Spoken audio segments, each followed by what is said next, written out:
Hi, this is Kanaya, and today this is our part three of our reading, and this is creativity, using imagination. Creativity is using your imagination to express yourself and to handle hurt feelings and difficult experience. The opposite of creativity is keeping your feelings bottled up inside. Creativity is hard because hurt feelings and painful experience can weigh you down, dull your mind, and block your imagination. Creativity helps you turn something that feels ugly and bad into something beautiful. Creativity helps you express your feelings in a positive, satisfying way. So, creativity, our fifth, resilience means using imagination as a safe haven, a place where you're free to rearrange the details of your life as you please. Creativity is a resilience because it can help you channel overwhelmed feelings and make them manageable. When you're creative, you express yourself. You might write, dance, sing, paint, daydream, meditate, or find some other way to use your imagination. You might discover a creative way of coping with painful emotion, such as taking long walks. Taking long walks. You might write poems and short stories. Creativity can lift the burden of reality for a little while. You may not think of yourself as creative, but everyone has imagination. Your imagination is a rich possession that can help you see beyond that what is painful or discouraging. By giving you a way to express yourself safely and productively, creativity helps you feel stronger, more helpful, more confident. So, so creativity can mean anything. It can mean like you can draw, you can use your imagination, you can do anything to be creative. So we can turn to the next page and see.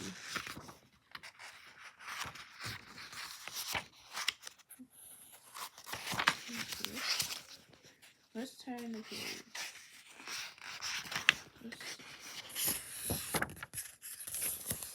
So, how writing helps me. I think I developed a love of writing from my father. When I was a little girl, he used to sit with me. When I was a little girl, he used to sit me in his lap, hold my hand, and help me write poems and stories. I was raised by my father on a Caribbean island of Jamaica. I started writing when I was 4 years old. When I was 7, my father gave me a diary to write in so I wouldn't write on the walls or on his papers. I wrote at least 3 hours a day and my 3 hours a day and my father helped me whenever I wanted him to.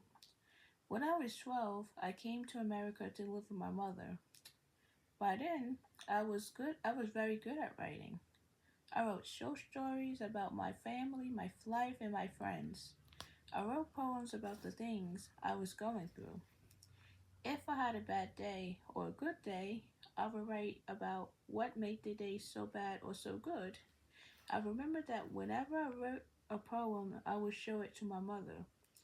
She would crumple it up and throw it in the garbage and tell me I couldn't have written it, and if I did, how did I know how to do it? When I told her that my father showed me and helped me with the poems, she would get mad and put them down. She told me I wasn't going to do I wasn't she told me I wasn't going to be anything where I grew up. That I would be only a burger flipper. That really hurt my feelings. I couldn't understand why she was saying these things to me. But that never stopped me from writing. I wrote about all the bad and good things she said and did to me. If she told me she loved me, I would write about how good that made me feel. If she bragged me about to her friends, I would write about how special I felt to have a mother who is not ashamed to have me for a daughter. Son, I had 5 diaries. Soon I have 5 diaries filled with poems and stories. My favorite writer is Stephanie. My favorite writer is Stephen King because I like to read and write about honor. My favorite book is scary, and my favorite poet is Edgar Allan Poe, which is the author of the writer, which is good. I like Poe's poem because he writes with irony like I do. You won't understand most of his poem if you read them only once. If you read them over and over, you'll somehow come to understand what he's saying in your own way. Sometimes when I'm in a bad mood and I can't think of anything to write, I choose a passage from one of my diaries and read it, or maybe I'll read all 5 diaries. That makes me feel better because it's like talking to a friend. Writing has helped me through a lot. I remember one day I was really depressed. I wrote about how I felt and what made me feel that way. Then I read them over what I've written. That helped me feel a lot better because when I read it, I couldn't believe I was capable of having those harmful, dangerous thoughts and feelings about myself. Writing helped me when I was going through difficulties times with my family, when they didn't or couldn't understand me, when they don't understand why I would cry for no reason. Writing helped me when I needed someone to talk to. Writing is like both my friend and my family because it's always there for me when I ever need it.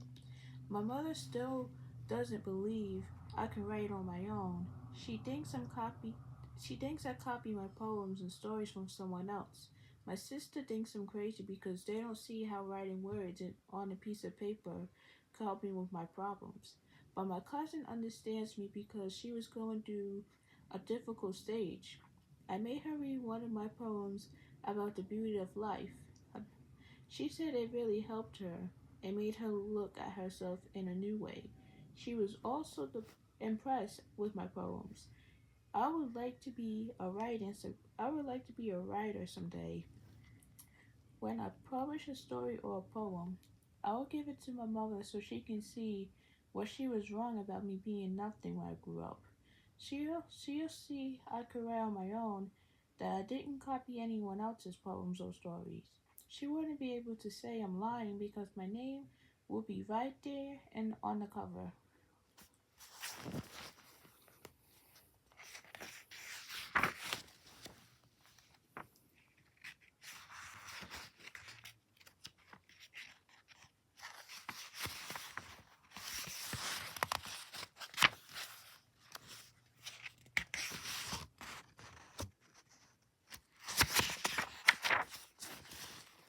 So there's another reason I would like to be a writer. I knew that if someone has a problem and they read my story or a poem, it might make them feel a little or even a lot better about themselves. So Terry Ann DeCosta was 16 when she wrote this story. Do you ever express your thoughts and feelings in a creative way? Have you ever turned into a hobby or an activity for comfort or to find strength? Have you ever used your creative talent to help another person? If so, how? If not, how do you think creativity can be used to help others? So, this is things that you can do to help a person feel better. So, if they're upset or if they having a bad day, or or if they not in a mood, in a happy mood, or so so now we have to see how they can turn this around. So we can come back to this question and move on to the next chapter. So it says, why I live in a fancy world. Eyes wide open. I sit on my bed with the TV on, my pillow behind my back, surrounded by a messy book bag and papers and chaos. My mind fantasized by singing on stage in this band with my fictional boyfriend and my friends. Happiness grows inside us, and the crowd grows wild. My, every minute someone yells, "I love you guys." They can't resist the performance, and neither can I. I felt pride in my own world, where everything is conceivable. When I'm in my imaginary world, there are no barriers or blocks in the road. I feel free and crazy without any doubts or worries. The world obeys me. There's no boredom, sadness, or sorrow. Just feel familiar of dreams. This fantasy world is mine, and I have no one to tell me, "You can do that," but this I achieve my goals, and the word boredom does not exist in my dictionary. I was only 6 when I began to imagine a lot. Soon I did it so much that I later nicknamed myself Fantasy Girl. My imagine my imagining began in small ways. On the sixth Christmas in Haiti, my father promised to bring my sisters and brothers and me to a mall to see Santa Claus. I looked forward to going for about a week. But when we finally got there, we found no Santa Claus. My father had misunderstood the date. I felt so bad, but then I imagined what I didn't get. During the night, I pictured that Santa Claus brought me hundreds of presents. My relatives and friends don't know I'm a dreamer. Sometimes, sometimes I think I'm the only one who imagines this for so many hours. Who imagines for so many hours? I don't mind if I spend a lot of my life in an imaginary place, but I'm scared that people would think I'm crazy if they knew. I imagine to improve my life when problems come without solutions and dreams and desires or impossible to accomplish. I dream the opposite to keep myself from getting depressed.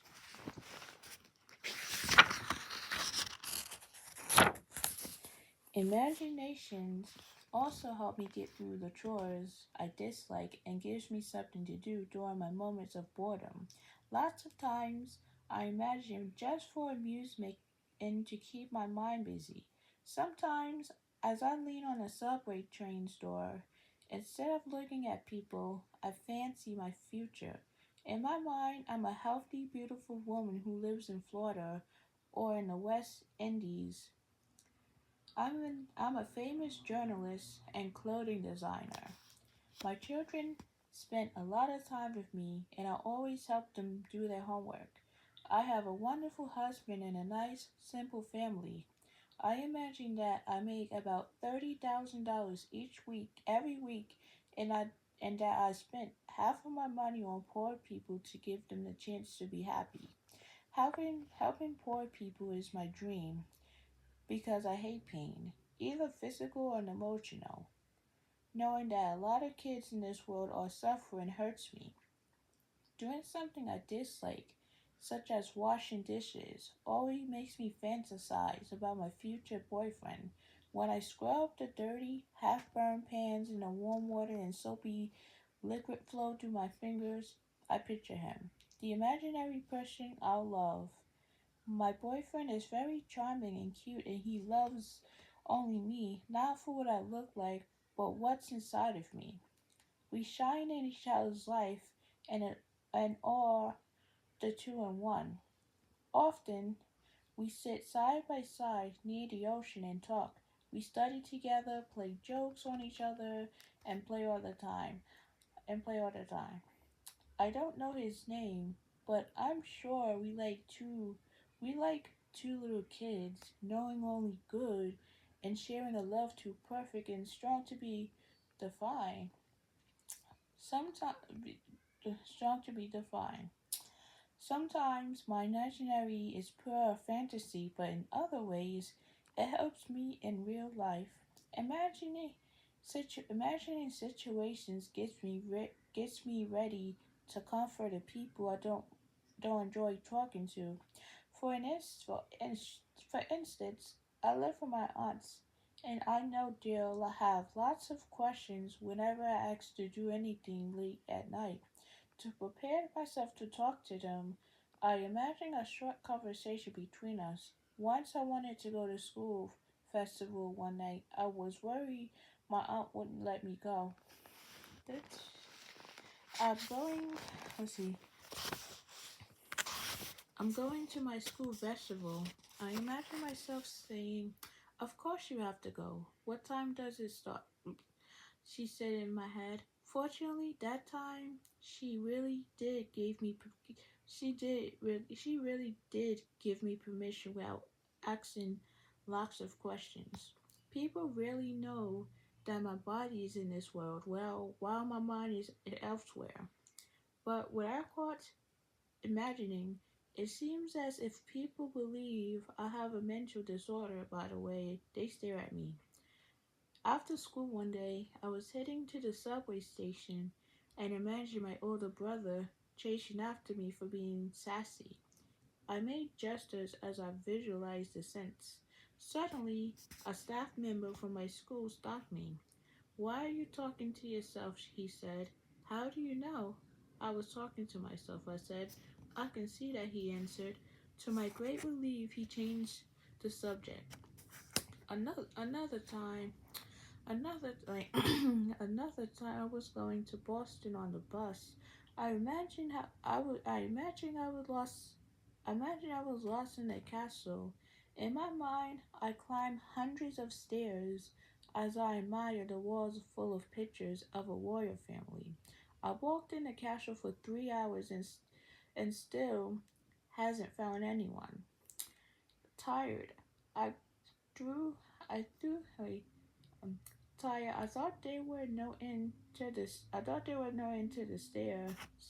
Then a giant man stopped out and scared me. He told me a long story about the royal family who lived in the castle and how they would die if they left their rooms. The story went like this. The story went like this. One day, the king and the queen had a son, but the prince was disobedient. But the prince was. One day, the king and the queen. I can't read. Wait for some reason. One day, one day, the king and the queen had a son, but the prince was disrespectful and spoiled. At 14, at 14, he hated his father's generosity and paid a wizard to turn the king into a cruel and selfish man. After that, after that, the king never helped his people. Over 1 year later, another wizard sneaked into the castle and begged for some food. The king refused, so the wizard censored him, saying, "You will never have another generation because the prince is now a dog, and you cannot run away." The only way for all this to change is if a poor lady agrees to marry that dog. "Oh, that's so sad," I said. Imagine having a king who. Oh,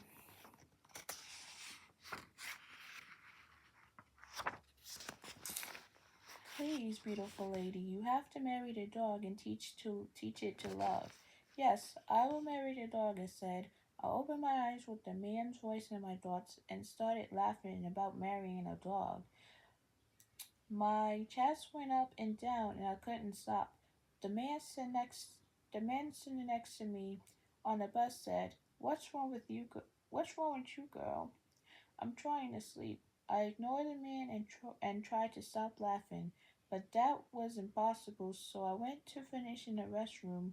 As I went, my hands over my mouth, laughing not at the dream anymore, but at the man sitting next to me.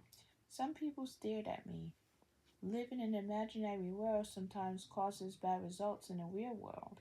And sometimes I do get really tired of imagining. I get nervous because I live so much in my in my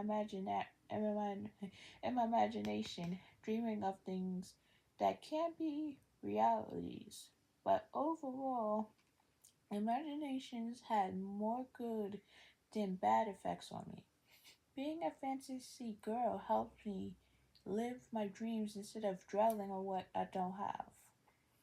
And what I so through our imagining, I also work for my dreams and the present.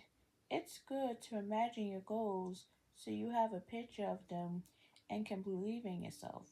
You can look ahead of your wish for future. You can say, if I imagine it, then I could be it. Imagination doesn't solve my problems, but it helps me find and follow the roads to my goals. I found my happiness in my imagination because that's where the impossible things in our normal life become possible. Says Cassandra Battle was 15 when she wrote this story. So, what role does imagination play in your life? Does it help you deal with difficult situations? Or if so, how? Can creativity and imagination ever be harmful? Why or why not? So this is basic stuff like it says what role does imagination play in your life? Does it help you deal with difficult situations or feelings? If so, how? Can creativity and imagination ever be harmful? You can say yes or you can say no. To me, creativity would never be harmful. It's like it's like you can do anything to be creative, to be honest. So it says, what role does imagination play in your life? So like going to the like so even though like going to the beach, going to the park by water, it can be different stuff that you can do.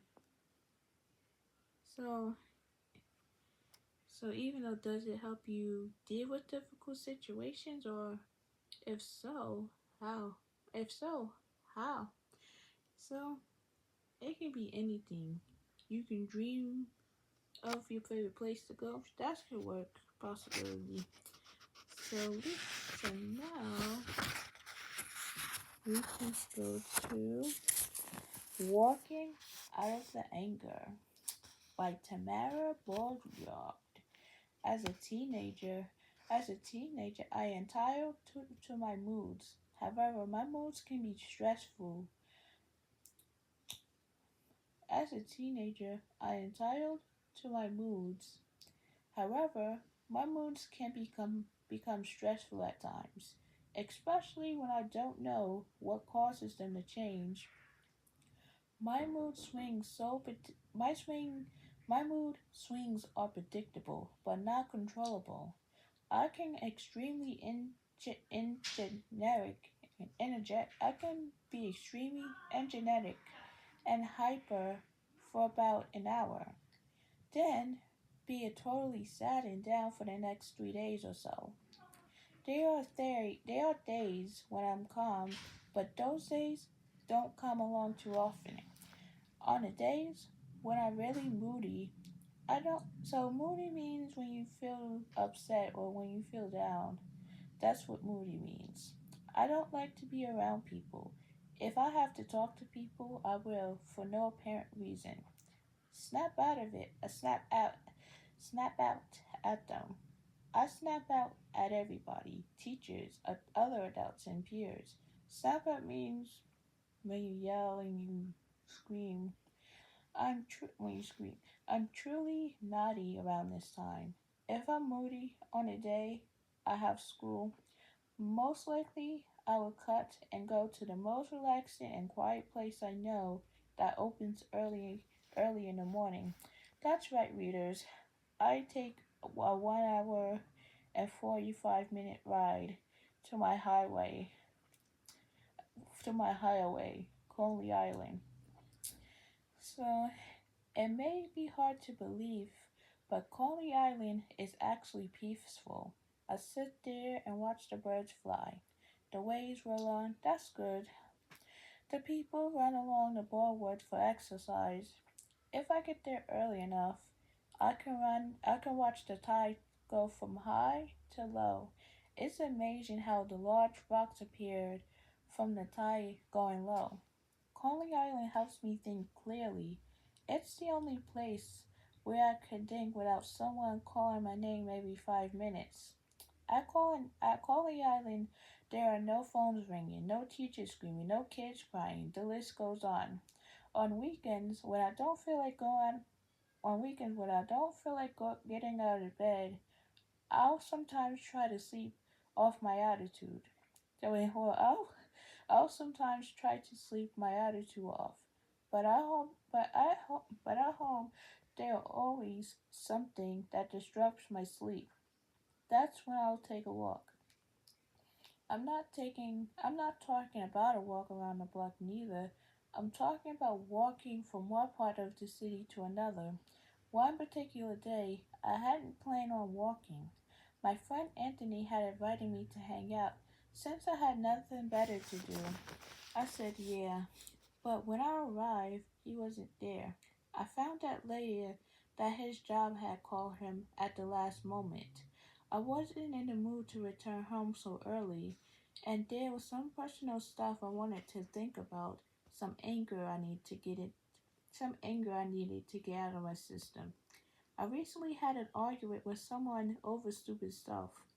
So I had two choices. I could ride the train to no place in particular, or I could walk to my sister's job. I decided to walk from 22nd Street and First Avenue in Manhattan to oh, dress. Yes, can you pause that, please? Yeah, I can pause it. So I'm back, YouTubers. So, so let's see what was that. So let's start with I had two choices.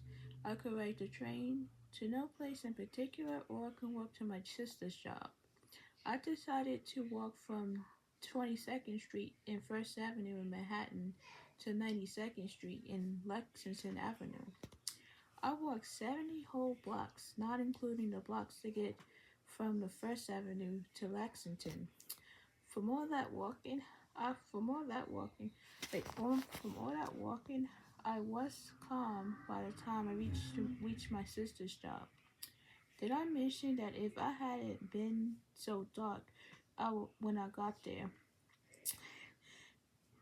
So I have walked all the way home, which is in the Bronx, on East Tremont, and Belmont. Wait, did I mention that if I hadn't been so dark when I got there, I would have walked all the way home, which is in the Bronx, on East 10th Street in Belmont. Another time when I felt stressed, stressed, I walked from Hempstead Transit, a bus terminal in Hempstead, Long Island, to 179th Street in Queens. I couldn't tell you how many blocks that is, but it takes 42 minutes to an hour by bus. So come to your own conclusions. Many times I've walked from 151st Street to 8th Avenue in Manhattan to 3rd Avenue in the Bronx. Or when I have to do here on my old block, I walk to Miss Barbara's house. This means walking from East Trenton and Belmont back to 151st Street and 8th Avenue. Walking helps me burn off some Walking helps me burn off some of my negative emotions.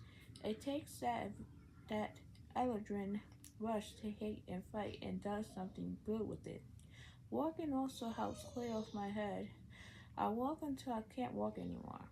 I don't stop walking because I'm tired. I stop because I reach my destination or because it's too dark to walk. But walking and going to Coney Island aren't the only ways I release stress and anger. I also walk. Many people say the way they get to know me is to read my poetry, because when I talk to people, So when I talk to people, there's a lot left out. So walking does help really stress. So let's see. Let's see. I don't usually feel comfortable talking about my real feelings. I've got so used to wearing what I call a happy mask. For those of you who don't know me personally, a happy mask is when I put on a fake smile all day, or at least until I get around someone I can be real with. Writing is so easy for me because I can be as real as I want to be and not have to worry about being judged because of how I feel. Because of how I feel. I've I've written about 40 poems. I write about love, hate, happiness, sadness, life, death, and friendship. Sometimes writing poetry is hard, so I write stories. So whether they fiction or nonfiction, writing stories helps me. I write about everyday stuff. I recently wrote a story about what happened between me and my first love. I added sense and a happy ending to fit my desires, but in real life, it wasn't so happy. That story was a blend of fiction and nonfiction. My first love through popularity was everything. His attitude towards things put a real strain on our relationship. When we were on school grounds, he acted real snotty because he had a imagined to protect. One day, I'll put a journal and stories together. When I get older, when I get older, they'll make the perfect autobiography. I started my first journal on March 14th, 1945.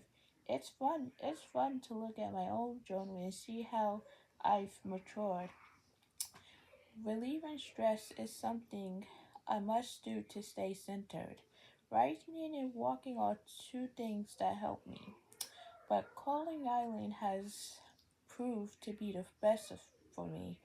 All needs to get away, and Calling Island is as far as I go without being considered a runaway. Tamara Boyer was 16 when she wrote this story. She now lives in Osceola, Georgia, but she is an honor student in high school and plays volleyball. Volleyball. Tamara also wrote She's My Sister, Not Foster, page 66. So, what activities help you cope with stress, anger, or depression? What's your favorite activity? Why is it your favorite? Why do you think expressing your feelings through an activity or creative outlet is sometimes easier than talking about them? So these questions are pretty easy. So we can move on to the next word. Or see or we can say what activities help you cope with stress, anger, or depression. Maybe meditate, or you can draw or talk to someone when you're feeling stressed or angry. So, we can, so this, so let's say,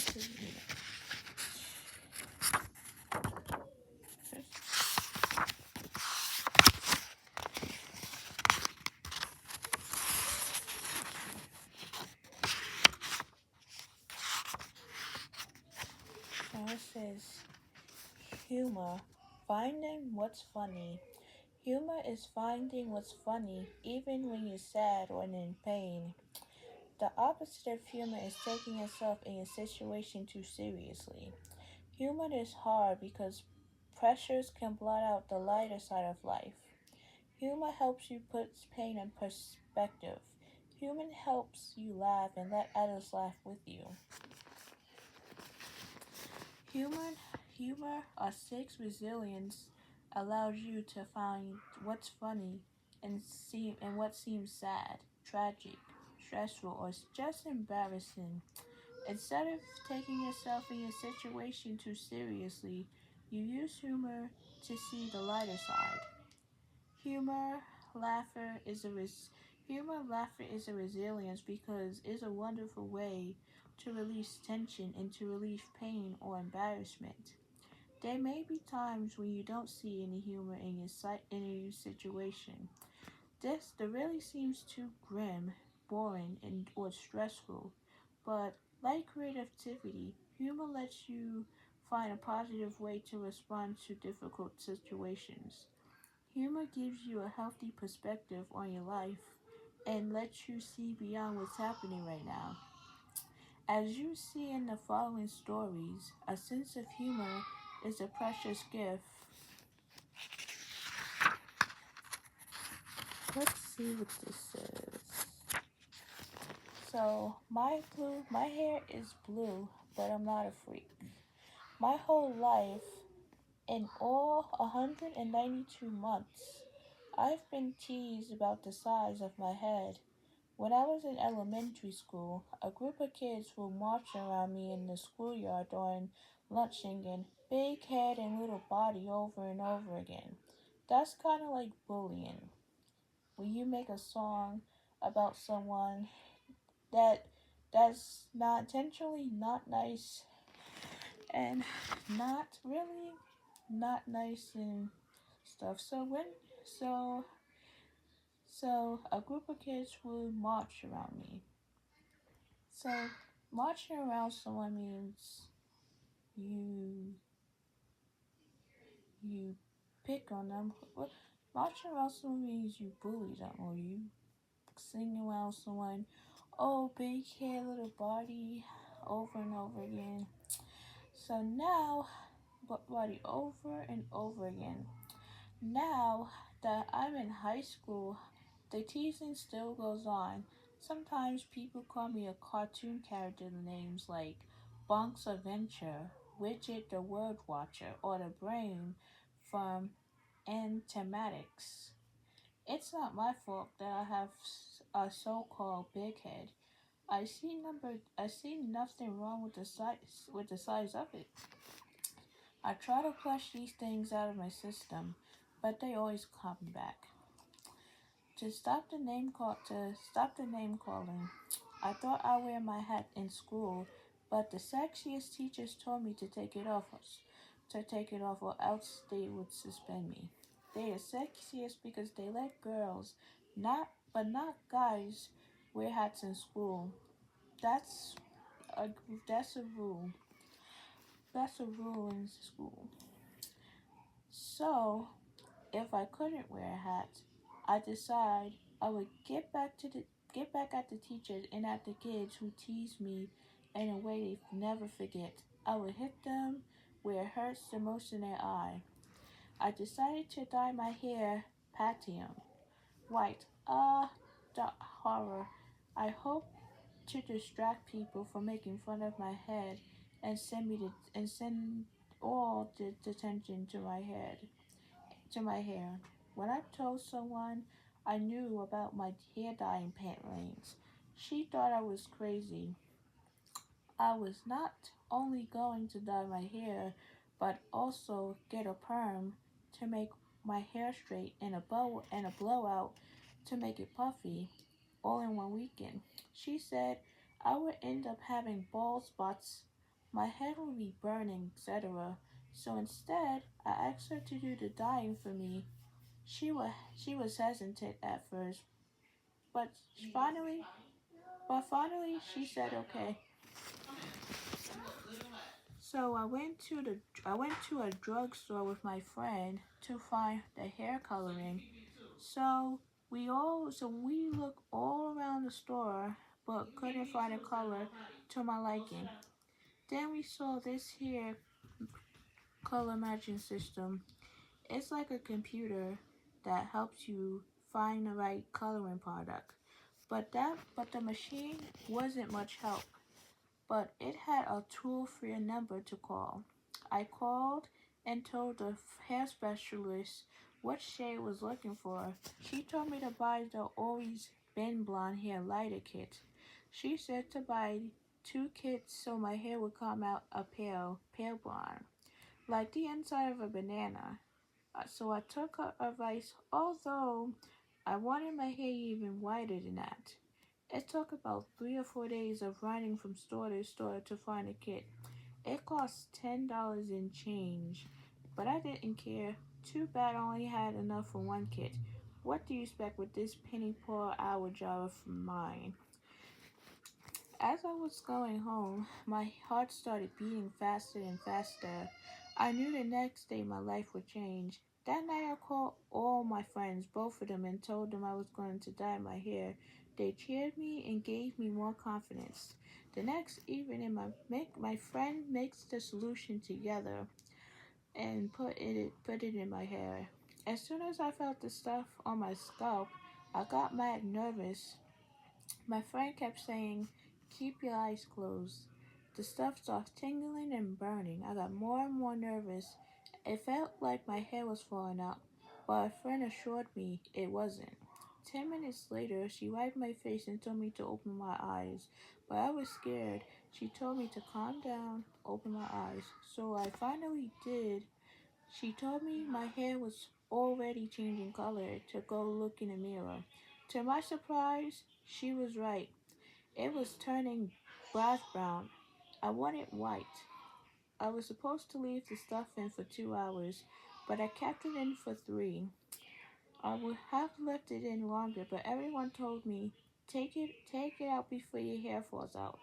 So my friend washed it out for me and put it in a conditioner. After that, I dyed it off. Unfortunately, it didn't come out platinum white, but yellow.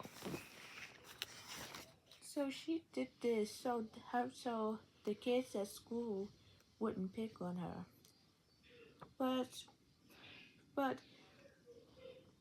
for instance, you're not supposed to bully your friend because it's gonna hurt their feelings. For instance, you're not supposed to bully. Just so let's see. So it says, I thought I dyed my hair, people would stop making fun of me, and besides that, I wanted something different. In other ways, it worked, but it also backfired. For instance, the first day I went to school, everyone laughed at least everyone laughed. At least they didn't laugh at the size of my head, which hurt a lot. Thank God. There's only about 250 students in my school, but later I got a few apologies. Some of the girls told me they like it and I should keep it that way. People still call me names, but I felt much more comfortable with them. I don't mind being called I don't mind being called Dennis Rodman. You know the baseball player, the motion man, the golden log from the movie Media Man, and Macaulay Clarkin. Some of more creative names were Sunny, Nacho Cheesehead, and the Golden Child, Tweety Bird, Blondie, and and Golden Fro. But some people hated. One of the teachers said she wanted me to change my hair back because she only liked real brothers. So they was just jealous because of her hair color, which which isn't necessary. So yet she had the nerve to talk. She had the nerve to come to school with some old nappy fake dreadlocks that she stripped from a poor, defenseless mop. Some thought my new hair color made me look gay. Some comments were, that looked mad gay. Stay black and wash that stuff out of your hair. The comments didn't apply to me, which is not nice to say. You don't let nobody make fun of you because of the way you look. So I said, I'm going through that Michael Jackson stage. That the comments didn't apply to me, so I just made jokes. I said, I'm going through that Michael Jackson stage. I woke up one morning and my hair was in blotches of bright blondish yellow. I had to lighten all my hair to match it. Some of them believe me. I also joke about dyeing my hair white, then buying those cans of spray on hair coloring. One girl said I hurt her when I dyed my hair because she had a crush on me. I told her if I didn't like my hair, she didn't like me. She said she still liked me but was prejudiced against my hair. It hurt me to see all these nap up in her hair. Said, if that's what she wants to call it, but did I complain to her? No. When people said I wasn't keeping it real, I asked them if they were ever dyed their hair. They said yeah. Then they realized how stupid they surround. Then they said they realized how stupid they sounded, and just changed the subject. After 2 months of having my hair yellow, I dyed it several shades of blue. Now they started calling me Little Glory Blue, Blue Jandruff, the Blue Ranger from that show, Power Rangers, or Papa Smurf, or just plain Smurf. The principal wanted me to try a more conservative style. He told me to leave my hair blue and dye 2 white lightning bolts across it. Then he said I should wear some crazy looking shorts and mismatched stockings. Where do they get these people? Wait, where do they get these people? The assistant principal wanted me to color one side red and one side green and wear bells so I could be her mobile Christmas tree. Yeah, right. Some people wanted me to dye my head red, green, and even future. Yikes! So eventually, I took the blue out of my hair. Soon, I'm going to be dyed it jet black. Once I do that, probably going to braid or twist it. Then I'll leave it alone for a while. So Lenny Jones was 16 when he wrote this story. Now he attends college in Manhattan. Have you ever been teased, or have you ever felt self-conscious about your appearance? If so, how did that feel, and what did you do about it? If you ever wanted to change your appearance, in what way? If you changed your appearance, how did that change affect the way you felt about yourself? So, it's just questions. It's just a lot of questions. So, if you've been teased on, did someone tease you in school or at home? It could be anywhere. Because some people are bullies. And we don't want that for you guys. So, if you have been teased, you can either deal with it or tell an adult permanently. So at least so so it says so the second question says, have you ever wanted to change your appearance? Like, have anyone judge you the way that you look, like the hair, the clothes that you are wearing, like something like that. We just want to make sure that if you ever change your way, like change your appearance. So let's see what appearance means.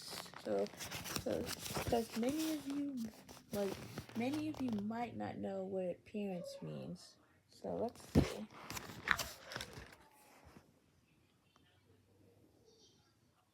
Let's see.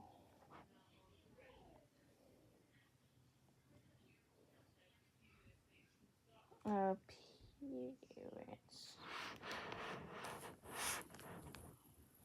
Appearance.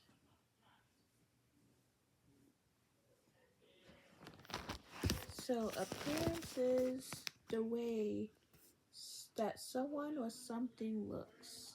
So if you ever have you ever wanted to change the way you look?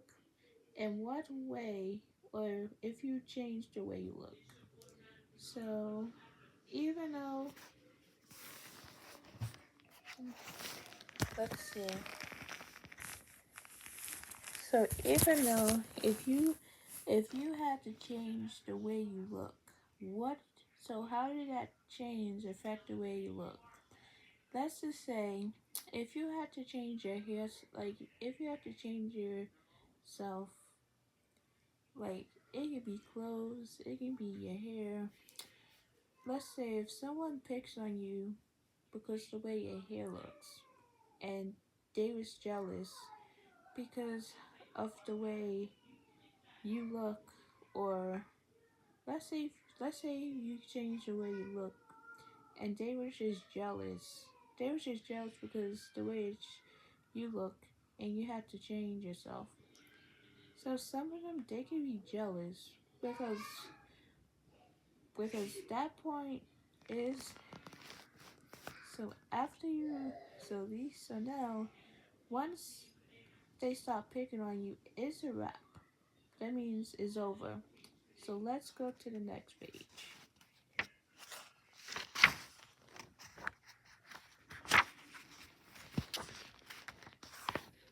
So, how to survive shopping with mom. It's Saturday. You and your friends decide to go clothes shopping. Before leaving, you explain your plans to mom, who confused. You have $5,000 worth of clothes sitting in your room. She says mothers tend to exaggerate quite a bit. You mean to tell that none of the stuff from last year fits you. There are possibly few answers to this question. It fits, but my little brother likes it. So being a kind-hearted person I am, Mom, if I don't buy new clothes, those guys in the mall who works on commission won't make any money to support their families, and their children will die a slow, horrible death. Do you really want that on your conscience? That's right, none of it fits. Needless to say, C is usually the most popular choice. Why do I come with you? She asks. Your first impulse is, oh no, but think for a minute. Mom's got the credit cards. You call up your friends and tell them you can't go. Mom got you, huh? They'll they'll reply sympathetically. So you and Mom pile into the oil family car, and you and your merry way to the mall. On the way there, Mom will tell you that she doesn't have much time to waste because she got a certain name of meat here in the oven. Next, she will tell you that she doesn't have much money, so she's not going to spend $10,000. There's that exaggeration thing again. On clothes that you won't be able to wear again next year. She's just exaggerating. And then so there's the exaggeration there's the exaggeration thing again on clothes that you won't be able to wear again next year anyways. So she'll explain what your brother or sister bought, how much it costs, just so you have an idea of what to look forward to. So as you and your mom begins your leisurely stroll through the first floor of the mall, Mom will suddenly veer off to the left, arms outstretched, eyes wide, nose in the air, looking like something out of Night of the Living Dead. Mothers can smell a sail from a mile away.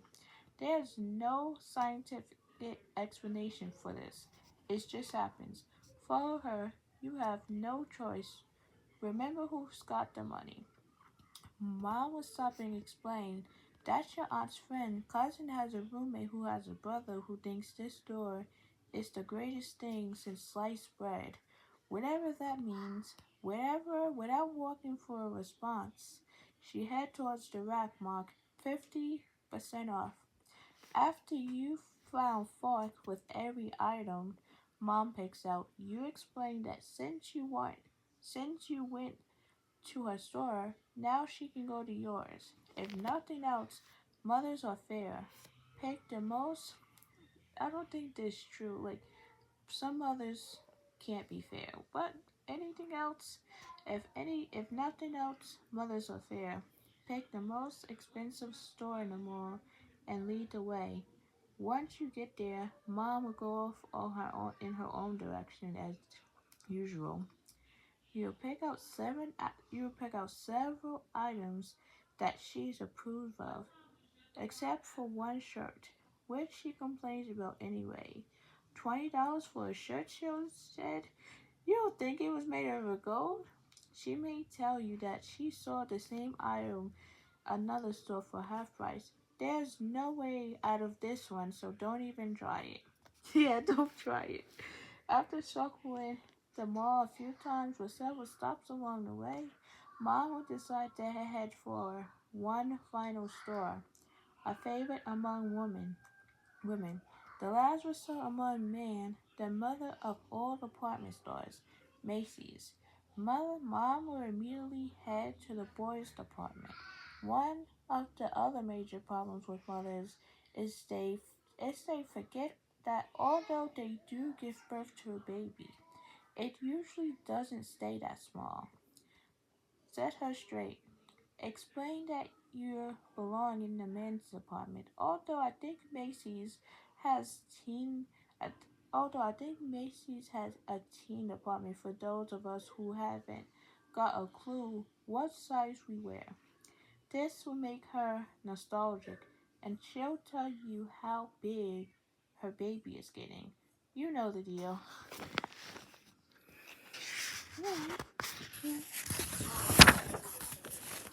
Mothers come equipped with a built-in tracking system. Somehow, they will always manage to find someone they know at Macy's. Mom will talk to her friend while you pick up several items. When you turn when you turn to show them to her, she's already behind you holding a shirt with little red and pink flowers on it. This is spiffy, she said. You'll recall a discussion you had recently about a flowered shirt, in which your friend explained that if you wore it, I'll be mocked, I'll be jeered at, you'll be watered. You applied the Magnum PL. Reject goes back on the rack. Trying on clothes can be a nightmare in itself. You put on a pair of jeans, and they feel pretty comfortable, a little long, but that can be taken care of. So you go out. So you go out to get Mom's option. How do they feel? She asks. You tell her they feel fine. Next, she'll want you to walk around in them. So now, so now you'll be walking barefoot around Macy's teen department in a pair of jeans you don't even own. What is this saying? Oh my God, not too awkward, right? What? What? You tell her they. What is this saying? So now she asks you to squat, then she'll start getting personal. How do they feel in the crock? Ma, you exclaim, not so loud. They feel fine. Oh my God. The next day you know, she drills her fingers into your pants and running them along your waist to make sure there isn't enough room for 3 more people in there, as she puts it. Now, some of you may be laughing at me saying, oh, I don't know what you're talking about, but there are others you know who you are. Just remember, you're not alone in this crazy mixed up world where mothers are reign supreme. Someday, you'll be able to stand tall like me and say, hi, my name is Chris and I've gone shopping with my mother. So Can Chris Kanarick was 17 when he wrote this story. He's living with his mom and still shopping with her on Staten Island. So, Have you ever used humor to make the best of an unpleasant situation? How well did it work? Did your view of the situation change as a result? If you were a parent, how would you handle clothes shopping with your teenager? So it says, have you ever used humor to make the best of an unpleasant situation? How well did it work? Did your view of the situation change as a result? If you were a parent, how would you handle clothes shopping with your teenager? So these are common questions.